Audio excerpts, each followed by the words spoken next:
안녕하세요. 이 시대를 위한 진리인 현대 진리를 전하고 있는 에스더입니다. 오늘도 구속의 파노라마를 연구를 해보려고 합니다. 오늘 연구할 주제는 이제 7재앙과 관련해서 이제 야곱의 환란을 같이 이제 연결시켜서 그 사건을 우리가 또 좀 다루어 보려고 합니다. 지난 시간에 야곱의 환란에 대해서 연구를 해 보았는데 이 야곱의 환란은 우리 하나님의 백성들이 언제부터 이 야곱의 환란의 시작인지에 대해서 좀 궁금해 하시는 분들이 많은데 증언의 말씀으로 한번 확인을 해 보도록 하겠습니다. 이것은 각 시대의 대쟁투 616페이지에 놓는 말씀인데 읽어보도록 하겠습니다. 마침내 넷째 계명인 안식일을 성별하는 사람에 대하여 일종의 법령이 반포될 것이다. 그들은 가장 중한 형벌을 받아 마땅한 사람들이라는 선고를 받고 일정한 기간이 지난 후 그들을 사형에 처하는 자유를 사람들에게 부여할 것이다. 유럽의 로마 교도들과 미국의 타락한 개신교도들은 하나님의 모든 계명을 지키는 사람들에 대하여 그와 유사한 행동을 취하게 될 것이다. 그때에 하나님의 백성들은 선지자가 야곱의 환란의 때라고 묘사한 고난과 고통에 빠지게 될 것이다 라는 말씀처럼 이 넷째 계명인 안식일을 성별하는 사람들에 대해서 일종의 법령인 이 살인 명령을 반포가 될 때 이때 이제 엄밀하게 야곱의 환란의 때라고 이렇게 묘사한다고 지금 증언의 말씀에 나와 있습니다. 우리가 지난 시간에 7장을 연구하면서 이 셋째 재앙 때 셋째 재앙이 강 건너에 이제 대접을 쏟게 되는데 그때 강이 이제 피같이 되고 이때의 증언의 말씀에 사형을 언도함으로써라는 이 말씀이 언급되어 있고 이때부터 이제 시작을 해서 이제 넷째 재앙, 다섯째 재앙, 여섯째 재앙 때 이제 이 야곱의 환란의 절정을 이루게 될 것입니다. 이때 이 하나님의 백성들에게 일시에 이제 한꺼번에 한 번에 그들을 이제 죽이게 될 것인데 이때에 이제 하나님의 백성들은 정말 최고의 고통을 당하는 시기라고 우리가 이렇게 짐작을 할 수가 있을 것입니다. 이런 하나님의 백성들의 육체적인 고통과 죄로 인한 이 정신적인 고통 속에서도 하나님의 남은 백성들은 그분의 말씀을 붙들고 실험을 하게 되는데 정말 자신들의 무가치함을 절실히 느끼면서 하나님의 자비하심을 간구하게 됩니다. 그런데 왜 이 하나님의 백성들을 하나님께서는 속히 구원하지 아니하시고 이들에게 이처럼 가혹하고 혹독한 시험을 허락하시는지 그 이유를 증언의 말씀에서 우리가 찾아보도록 하겠습니다. 이것은 각 시대의 대쟁투 630페이지에 있는 말씀인데 한번 찾아서 읽어보도록 하겠습니다.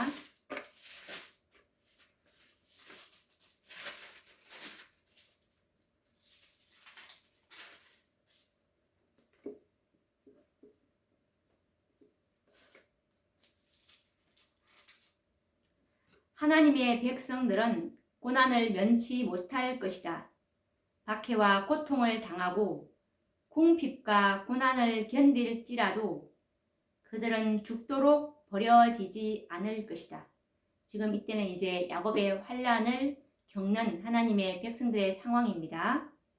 엘리야를 보호해 주신 하나님께서는 자아를 희생하고 있는 당신의 자녀들을 한 사람도 지나쳐 버리지 않으실 것이다. 그들의 머리털까지 세시는 하나님께서는 그들을 보호해 주실 것이며 기근의 때에도 그들의 필요를 채워주실 것이다. 악한 자들이 기근과 질병으로 죽어갈 동안 천사들은 의인들을 보호하고 그들의 필요를 채워줄 것이다. 이때 이제 악한 자들은 기근과 질병으로 죽어갑니다. 그런데 하나님의 백성들은 천사들이 이 의인들의 필요를 채워준다고 나와 있습니다. 의롭게 행하는 자들에게 그 양식은 공급되고 그 물은 끊기지 아니하리라 라는 약속이 있다. 이 약속은 이사야 33장 15절 그리고 16절 그리고 41장 17절에 이 약속이 있는데 읽어보도록 하겠습니다. 가련하고 빈핍한 자가 물을 구하되 물이 없어서 갈증으로 그들의 혀가 마를 때 나 여호와가 그들에게 응답하겠고 나 이스라엘의 하나님이 그들을 버리지 아니할 것이라 라고 약속을 하셨습니다. 그리고 또 하박국 3장 17절에도 이 하나님의 백성들에 대한 이 보호를 이 야곱의 환난 때 주님께서 하신 약속인데 또 읽어보도록 하겠습니다. 비록 무화과 나무가 무성치 못하며 포도나무에 열매가 없으며 감람나무에 소출이 없으며 밭에 식물이 없으며 우리의 양이 없으며 외양간에 소가 없을지라도 하나님을 경외하는 사람은 여호와를 인하여 즐거워하며 구원의 하나님을 인하여 기뻐할 것이다 라는 이 약속의 말씀이 하박국 3장에서도 잘 나와 있습니다. 그리고 시편에서도 이에 대한 하나님의 약속의 말씀이 또 있는데 읽어보도록 하겠습니다. 여호와는 너를 지키시는 자라. 여호와께서 내 우편에서 내 그늘이 되시나니 낮에 해가 너를 상치 못하며 아니하며 밤에 달도 너를 해치 아니하리로다. 여호와께서 너를 지켜 모든 환난을 면케 하시며 또 내 영혼을 지키시리로다 라는 말씀입니다. 이것도 시편 121장 5절에서 7절 말씀에 이 약속의 말씀이 있습니다. 그리고 또 시편 91장 3절에서 10절에도 이 환난날에 하나님께서 우리를 보호하시는 그런 약속의 또 다른 말씀이 있는데 읽어보도록 하겠습니다. 저가 너를 새 사냥꾼의 올무에서와 극한 연병에서 건지실 것임이로다. 저가 너를 그 기서로 덮으시리니 내가 그 날개 아래 피하리로다. 그의 진실함은 방패와 손방패가 되나니 너는 밤에 놀램과 낮에 흐르는 살과 흑암 중에 행하는 연병과 백주에 황폐케 하는 파멸을 두려워 아니하리로다. 천인이 내 곁에서 만인이 내 우편에서 엎드려지나 이 재앙은 7장입니다. 이 재앙이 내게 가까이 못하리로다. 오직 너는 목도하리니 악인의 보응이 내게 보이리로다. 내가 말하기를 여호와는 나의 피난처시라 하고 지존자로 거처를 삼았으므로 화가 내게 미치지 못하며 재앙이 내 장막에 가까이 오지 못하리로다. 라는 이 약속의 말씀을 우리는 이 7장 때 기억을 해야 할 것입니다.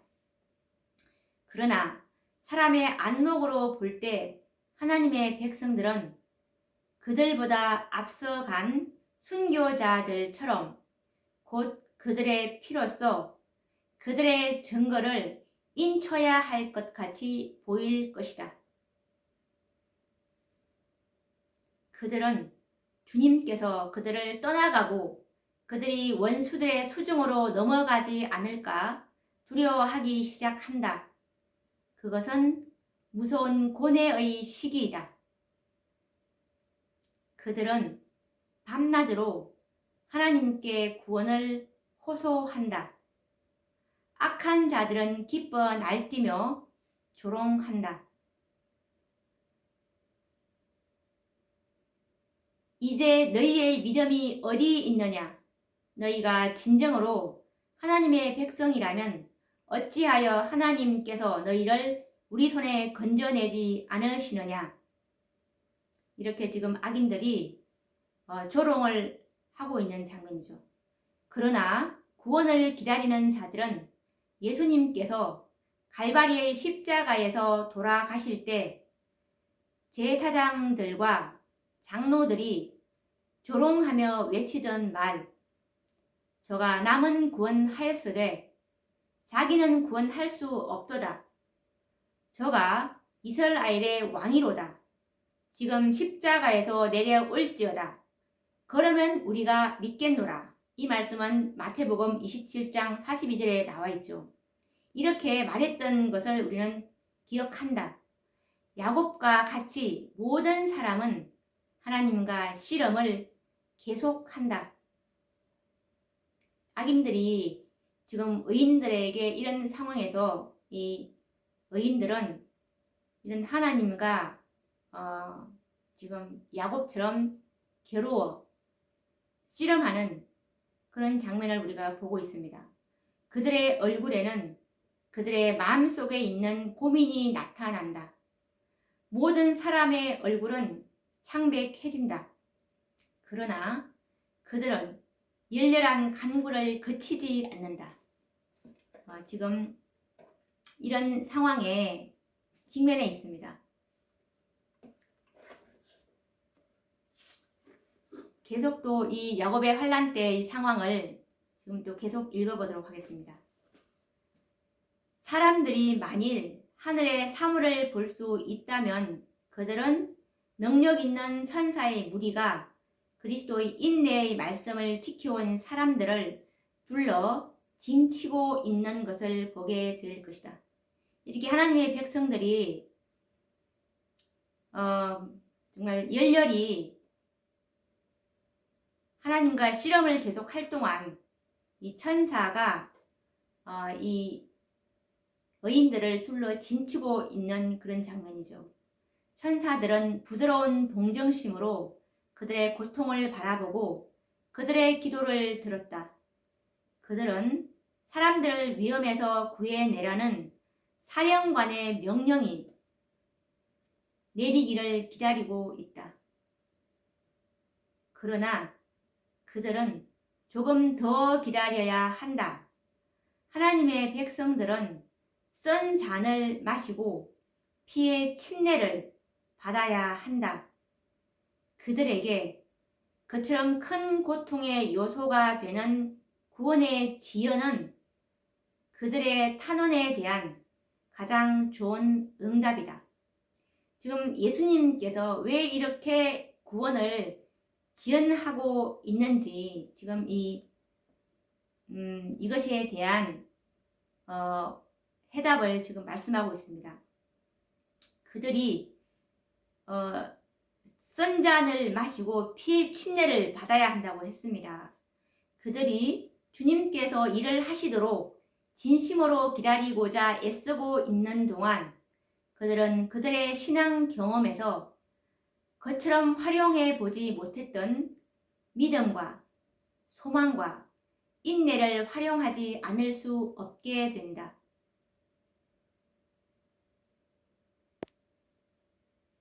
그러나 택한 자들을 위해 환난의 때는 단축될 것이다. 하물며 하나님께서 그 밤낮 부러짓는 택하신 자들의 원한을 풀어주지 아니하시겠느냐? 저희에게 오래 참으시겠느냐? 내가 너희에게 이르노니 속히 그 원한을 풀어주시리라. 누가복음 18장 7절 8절 말씀입니다. 마지막은 사람들이 얘기하는 것보다 속히 올 것이다. 곡식은 거두어져 하나님의 창고에 들어가기 위해 묶여지고 가라지는 불에 던져지기 위해 단으로 묶이게 될 것이다. 그들의 임무에 충실한 하늘의 파수병들은 계속하여 깨어 있다.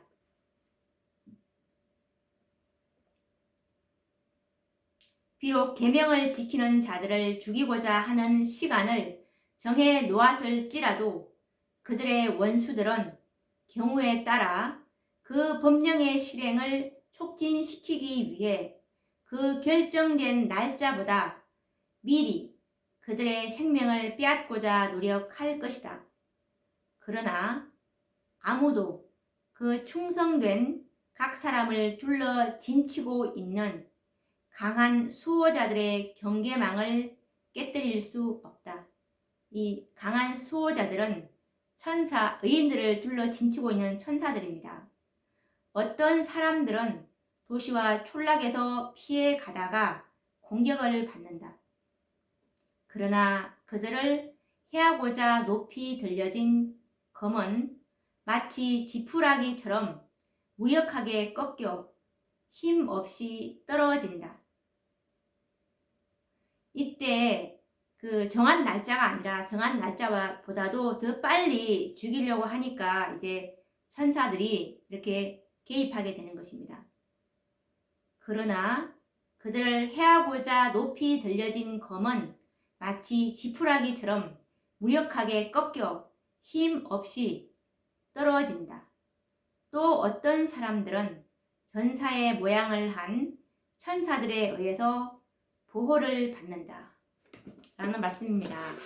이렇게 하나님께서 왜 속히 구원하지 아니하시느냐 하면 그것은 정말 이들이 이 14만 4천인들의 신앙 경험에서 이때와 같은 이 믿음과 이 소망과 인내를 활용할 수 있는 기회는 이때와 같은 때는 없었기 때문에 이때 이들이 이 믿음과 그리고 소망과 인내를 최고로 활용할 수 있는 그런 기회를 하나님께서 자비를 베풀어 주신 것입니다.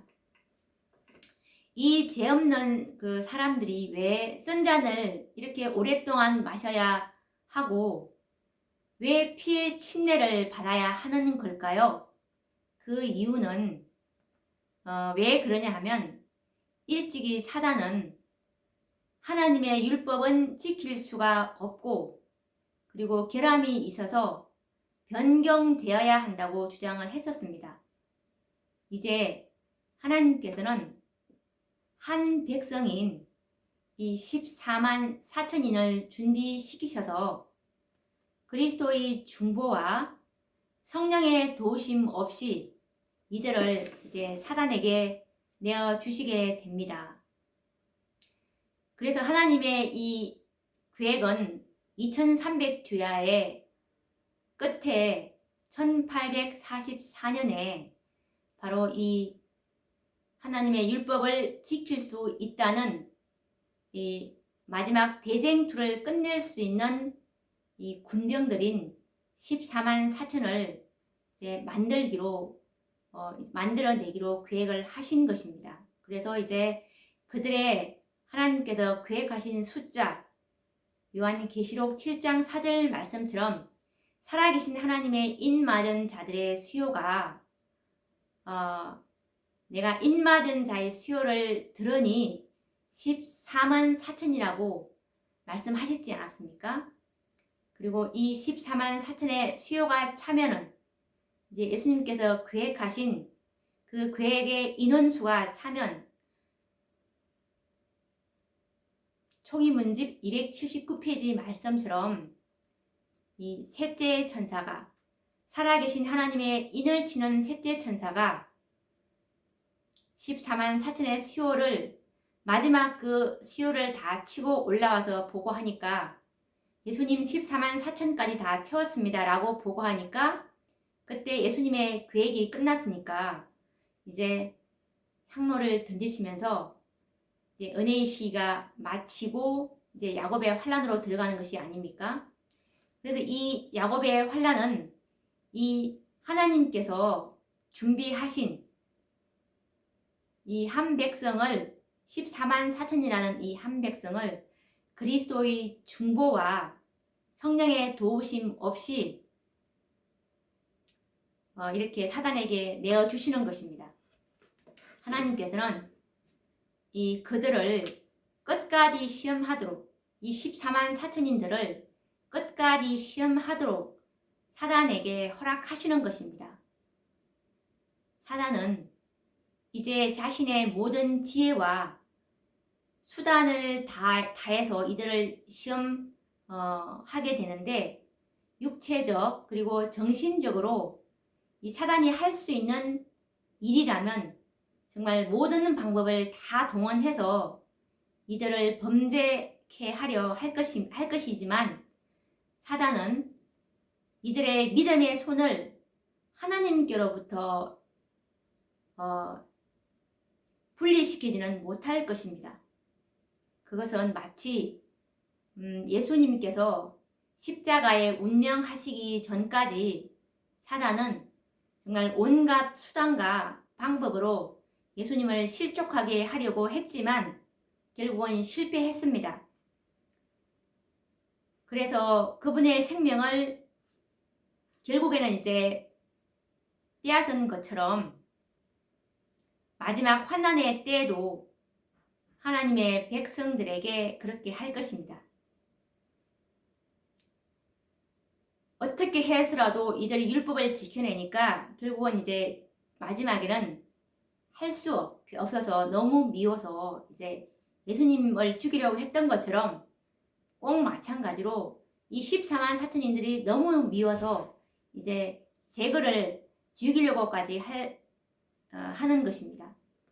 사단은 이제 더 이상 이들을 굴복시킬 수가 없기 때문에 드디어 하나님의 백성들을 전멸시킴으로 하나님의 품성의 증인들, 곧 하나님의 율법에 결함이 없고 온전히 순종할 수 있다는 이 증인들을 없애버리고자 계획하는 것입니다. 사단이 하룻밤 사이에 전격적인 그 일격으로 쳐부숴서 이들을 쳐부술 그럴 계획을 세우고 한 번에 이제 죽일 계획을 세우고 죽이고자 할 이때는 하나님께서는 하늘 보좌에서 정말 우레와 같은 음성으로 요한계시록 16장 17절에 있는 말씀처럼 7제가 그 대접을 쏟음에 큰 음성이 성전에서 보좌로부터 나서 가로되 되었다 하니라는 이 말씀을 선언하시는 것입니다. 사단이 이 의로운 백성들, 이 14만 4천인들을 죽이고자 하는 것은 더 이상 유혹하거나 넘어뜨릴 수 없다는 뚜렷한 증거가 되는 것입니다.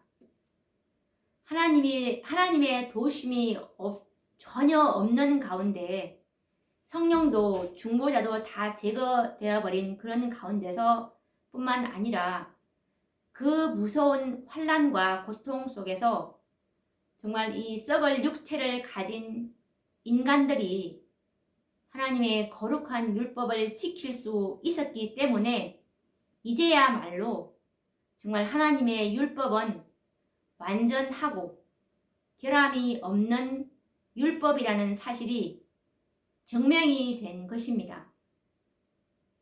이제 사단의 기만은 완전히 폭로가 되었습니다. 6,000년 동안 이 땅에서 전개된 이 율법 전쟁은 14만 4천인들의 승리로 말미암아 끝을 맺게 된 것입니다. 정말 얼마나 오랫동안 바라고 기다려왔던 이 승리의 장면입니까? 이때 하늘에서는 기쁨의 함성이 울려 퍼질 것입니다. 그런데 아직도 이 땅에는 사단의 분노가 끝나지 않았습니다.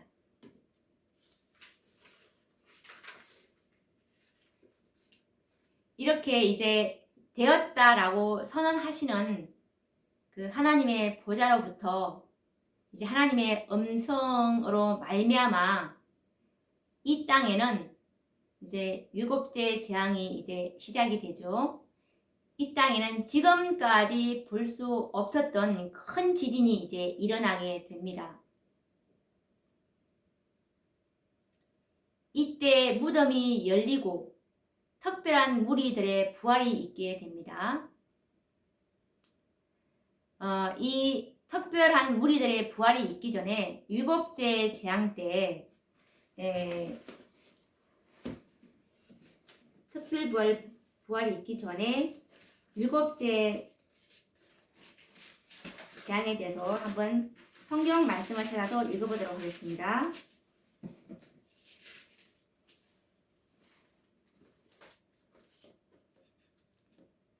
이것은 요한계시록 16장 18절에 있는 말씀인데, 번개와 음성들과 외성이 있고 또 큰 지진이 있어 어찌 큰지 사람이 땅에 있어 오므로 이같이 큰 지진이 없었더라. 각 섬도 없어지고 산 앞도 간데 없더라.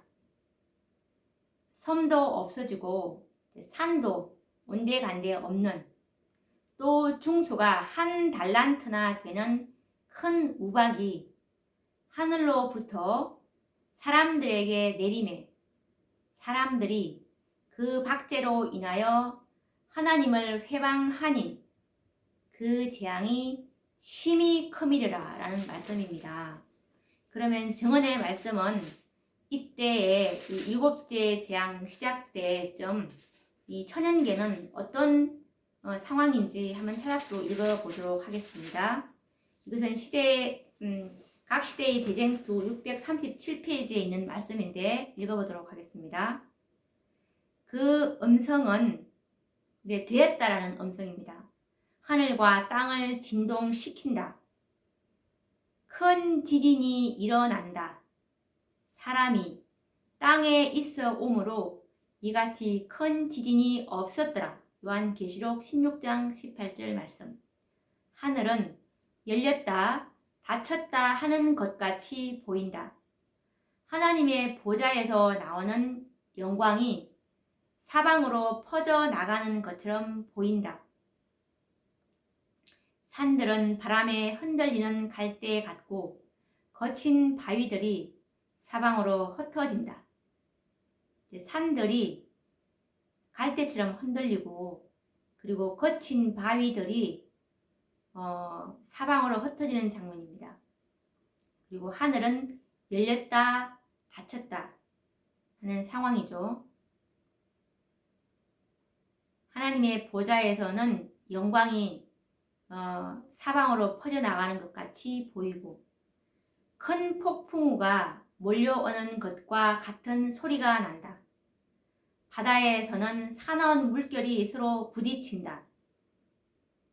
마치 파괴 행위를 하는 악마의 소리 같은 태풍의 무서운 소리가 들린다. 온 지구는 바다의 물결처럼 아래 위로 요동하며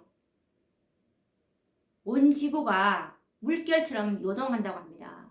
정말 이때 상황이 어떻겠습니까? 상상을 할 수가 없을 것 같습니다. 그 표면은 파괴된다. 땅의 기초 자체가 무너져 버리는 것 같다. 산맥들은 가라앉고 사람들이 거하는 섬들은 자취 없이 사라진다. 죄악으로 소돔과 같이 되어버린 항구들은 사나운 파도에 휩쓸려 간다.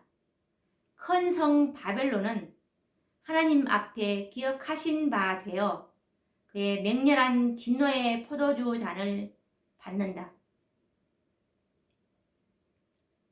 한 덩어리가 100건쯤 되는 큰 우박이 쏟아져 파괴하는 일을 하게 된다. 여기서는 각 시대의 대쟁투에서는 한 덩어리의 우박이 100건쯤 된다고 표현을 했고, 그리고 이 성경 말씀에서는 중수가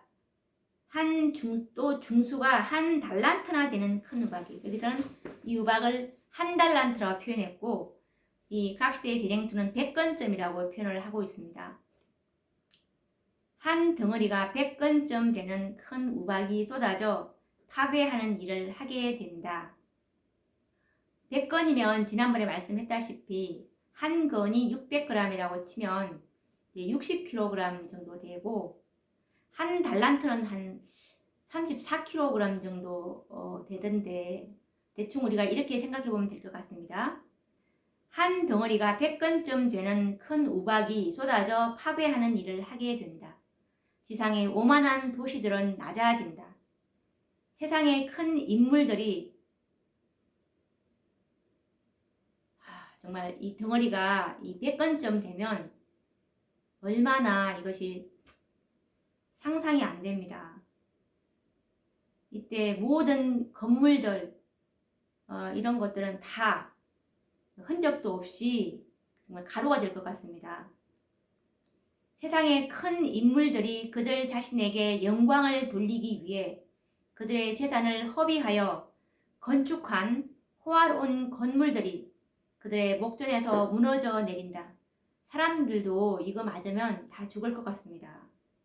감옥의 벽들은 무너지고 믿음 때문에 속박되었던 하나님의 백성들은 해방된다.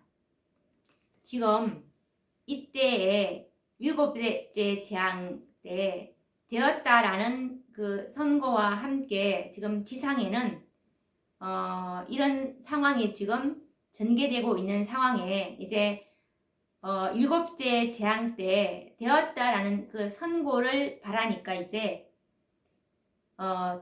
이 특별 부활이 이제 있게 됩니다. 다니엘서 12장 12절에 보시면 이 특별 부활에 대한 언급이 있는데, 땅의 티끌 가운데서 자는 자 중에 많이 깨어 영생을 얻는 자도 있겠고, 수욕을 받아 무공히 부끄러움을 입을 자도 있을 것이다 라는 말씀이 있습니다. 이 땅의 티끌 가운데서 자는 자 중에 많이 깨어 영생을 얻는 자, 이들이 바로 이 특별 부활 때 일어날 두 무리 중에 한 무리 14만 4천의 한 무리를 담당할 그 14만 4천인들의 일부입니다. 이들은 이 살아계신 하나님의 인침은 셋째 천사의 기별로 이제 인침을 하게 되는데, 이 완전한 진리로 완전한 품성의 열매들 14만 4천인을 살아계신 하나님의 인침이 시작이 되는데, 이때 1844년 이후에 셋째 천사의 기별을 믿고 잠든 자들이 이제 이때 7째 재앙 때 아버지 하나님의 음성인 되었다라는 그 음성으로 이들이 이제 일어나게 되고, 또 특별부활의 한 무리는 악인들인데 이들은 수욕을 받아 무공히 부끄러움을 입을 자라고 이렇게 표현을 하고 있습니다. 다니엘서에서 이 부활은 특별한 무리들의 부활인데, 영생을 얻을 자와 수욕을 받아서 부끄러움을 입을 악인들의 부활이 동시에 있을 것이라는 말입니다. 그러면 이때 이 특별 부활을 정언에서는 어떻게 설명을 하고 있는지 한번 찾아서 읽어보도록 하겠습니다. 이것은 각 시대의 대쟁투 637페이지에 있는 말씀인데 읽어보도록 하겠습니다. 무덤은 열리고 땅의 티끌 가운데서 자는 자 중에 많이 깨어 영생을 얻는 자도 있겠고 수욕을 받아서 무궁히 부끄러움을 입을 자도 있을 것이다. 다니엘 12장 2절. 셋째 천사의 기별을 믿고 죽은 사람들은 모두 영화롭게 된 몸으로 무덤에서 나와 하나님의 율법을 지킨 자에게 주는 하나님의 평화의 언약을 듣는다. 그를 찌른 자들, 요한계시록 1장 7절. 이때 지금 악인들을 말하고 있는데, 이때 일어난 악인들은 어떤 자들이냐면 그를 찌른 자들, 그리고 그리스도의 죽음의 고통을 조소하고 조롱한 자들, 그리고 또 그리스도의 진리와 그분의 백성들을 몹시 핍박한 자들, 이들도 또한 일어나서 영광 중에 계신 그분을 쳐다보고 충성되고 온순한 사람들에게 주어지는 영광을 보게 된다라는 말씀입니다. 여기서 보시는 것처럼, 우리가 읽었던 것처럼 이 특별 부활에 일어나는 이 의인들, 이들은 1844년 이후에 아까 제가 설명한 것처럼 이 셋째 천사의 기별을 믿고 죽은 이 모든 재림 성도들이 이때에 부활하는 것입니다. 예수님을 찌른 특별한 악인들도 이때에 또 부활을 하는 것입니다. 만약에 이 셋째 천사의 기별을 믿고 죽었지만 이때에 부활하지 못한 자들이 있다면 그들은 악인들이 부활하는 이 둘째 부활에 일어나게 될 것입니다. 그것은 곧 구원에 실패했다는 말입니다. 왜냐하면 이 셋째 천사의 기별을 믿고 구원 얻을 자들은 첫째 부활에 일어나지 않고 특별 부활에 일어나기 때문입니다. 그래서 이들이 14만 4천인에 함께 이제 연합이 될 것이기 때문입니다. 재림 성도들이 특별 부활에 일어났을 때에는 이 땅은 아직 천국이 아니라 사단의 무서운 분노와 하나님의 진노가 동시에 존재해 있는 이 일곱째 재앙 초기가 될 것입니다. 이때에는 우박과 그리고 지진이 일어나고 이런 천재지변과 함께 하나님의 진노가 내리는 가운데 이 셋째 천사의 기별을 믿고 죽은 성도들이 부활하는 것입니다. 이때에 여전히 이때의 상황은 이 다섯째 재앙으로 태양은 빛을 내지 않고, 그리고 또 태양은 구름을 뚫고 비추이는 이 살인 광선으로 악인들을 공포에 쌓이게 하게 되는데, 이 악인들에게 내리는 이 재앙은 누적되어 온다는 것을 우리가 알 수 있는데, 이때 이 7재앙은, 마지막 내리는 7재앙은 예전에 애굽에 내렸던 그 10재앙과는 달리 재앙이 누적되어 옵니다. 예전에 10재앙은 이제 한 재앙이 끝나면 그 재앙은 이제 겹치지 않는데, 이 7재앙은 겹치는 누적이 되어 온다는 것을 우리가 성경 말씀으로 요한계시록 16장 11절에 보시면 잘 나와 있습니다. 일곱째 재앙 초기에는 첫째 재앙에서 일곱째 재앙까지 모두 이 땅에 내리고 있는 상황입니다. 그러니까 이 특별부활 때 일어났던 그 특별부활 그 무리들, 의인들과 14만 4천인들과 14만 4천인, 특별부활한 14만 4천인, 셋째 천사의 기회를 믿고 죽은 이 14만 4천인과 악인들은 이 누적된 재앙을 보게 되겠죠. 그러면 이때 이 특별부활한 무리들이 정말 이 재앙이 누적된 상황에서 재앙이 누적되어 있는 그 상황이라는 것을 정언의 말씀을 통해서 또 확인을 해 보도록 하겠습니다. 이것은 각시대의 대쟁투 637과 638페이지에 있는 말씀인데 읽어보도록 하겠습니다. 짙은 구름은 여전히 하늘을 덮고 있다. 그러나 태양은 때때로 구름을 뚫고 마치 원한에 찬 여호와의 눈처럼 나타난다. 이때 다섯째 재앙과 이 해재앙이 같이 이제 서로 교차가 되면서 일어나는 그 장면이죠. 무서운 섬광이 하늘에서 흘러나와 불꽃으로 된 보처럼 지구를 둘러싼다. 두 무서운 우리의 소리를 뚫고 신비하고 두려운 음성으로 악인들의 운명이 선고된다.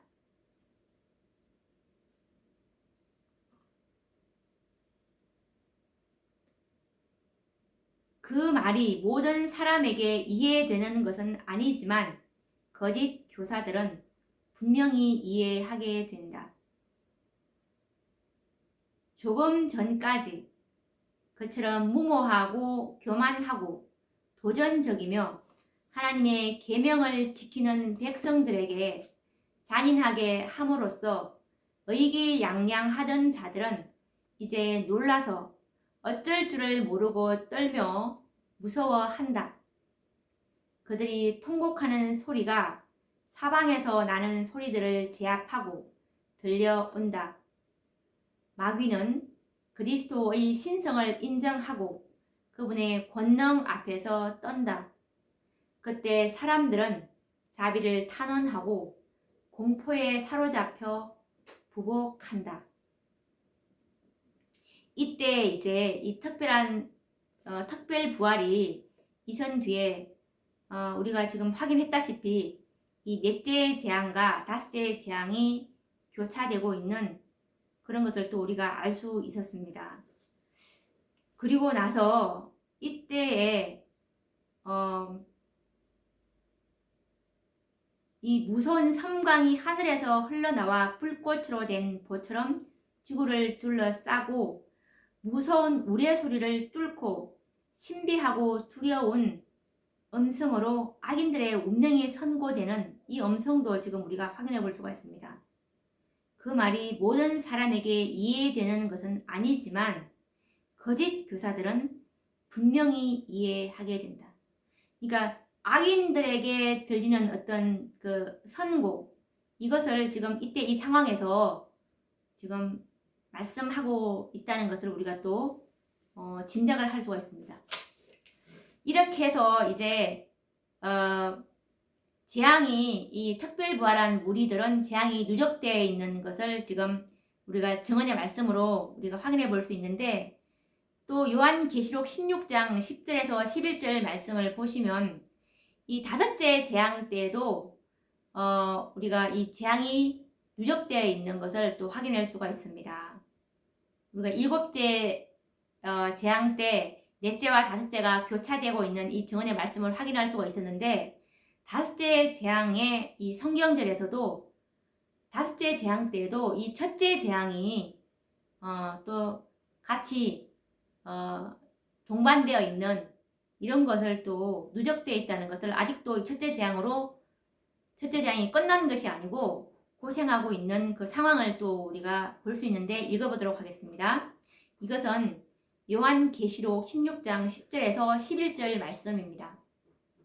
또 다섯째가 그 대접을 짐승의 보좌에 쏟으니 그 나라가 곧 어두워지며 사람들이 아파서 자기 혀를 깨물고 아픈 것과 종기를 인하여 하나님을 회방하고 라는 말씀에서 우리는 확인할 수가 있습니다. 그리고 또 목사와 복음 교역자에게 보내는 권면 182페이지에 보시면 마지막 7 재앙은 퍼부어질 것이다. 하나님의 진노의 번개가 곧 내리칠 것이며 그분께서 범죄자들을 처벌하기 시작하시면 끝을 볼 때까지 한순간도 쉬지 않으실 것이다.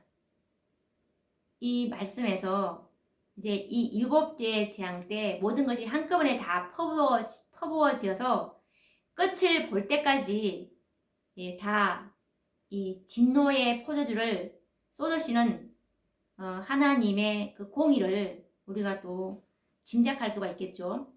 그래서 우리가 이런 증언의 말씀을 우리가 볼 때 재앙들이 누적되어 있다는 사실을 짐작할 수가 있습니다. 특별부활 이후에도 이 흑암 재앙, 5째 재앙이죠. 이것이 있었고 그리고 태양의 살인적인 섬광인 이 4째 재앙도 있다는 것을 우리가 확인했습니다. 그리고 5째 재앙이 부어질 때도 첫째 재앙인 이 종기와 독종이 그대로 존재해 오고 있었구나라는 것을 우리가 엿볼 수가 있었죠. 이와 같은 이 재앙에 비례해서 또 성도들이 당하는 이 야곱의 환난 역시 이 악인들의 재앙 못지않게 훨씬 깊어지게 될 것입니다. 이 야곱의 환난도 그 강도가 이제 훨씬 더 사단도 만만치 않겠죠. 훨씬 깊어지게 되고 이 6째 재앙 때에는 환난의 절정에 달하게 될 것인데 7째 재앙이 내린 후에 악인들에게는 정말 재앙이 이제 거의 절망적일 것입니다. 왜냐하면 마지막 7 재앙은 하나님께서 정말 끝을 볼 때까지 한순간도 쉬지 않고 쏟아 부을 것이라고 말씀하셨기 때문에 이 재앙이 거의 절망적이지만 이 하나님의 백성들은 이때부터 하늘에서 나타나는 이 구원의 징조들을 봄으로써 위로와 희망을 갖게 되고 정신적인 고통으로부터 이제 해방될 것입니다. 그렇지만 아직 이 모든 이 환란이 끝난 것은 아닙니다.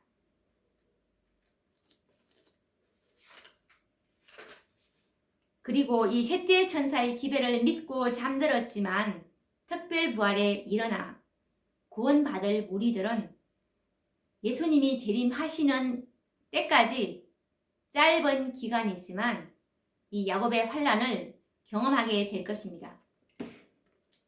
그렇기 때문에 이 짧은 기간의 환난만을 맛보고도 14만 4천인들의 특권을 누리는 이분들에 대해서 성경에는 복 있는 자들이라고 말씀을 하고 있는 것입니다. 요한계시록 14장 13절 말씀에 보시면 잘 나와 있죠. 기록하라. 자금 이후로 주 안에서 죽는 자들은 복이 있도다 라는 이 말씀에서 우리는 확인할 수가 있습니다.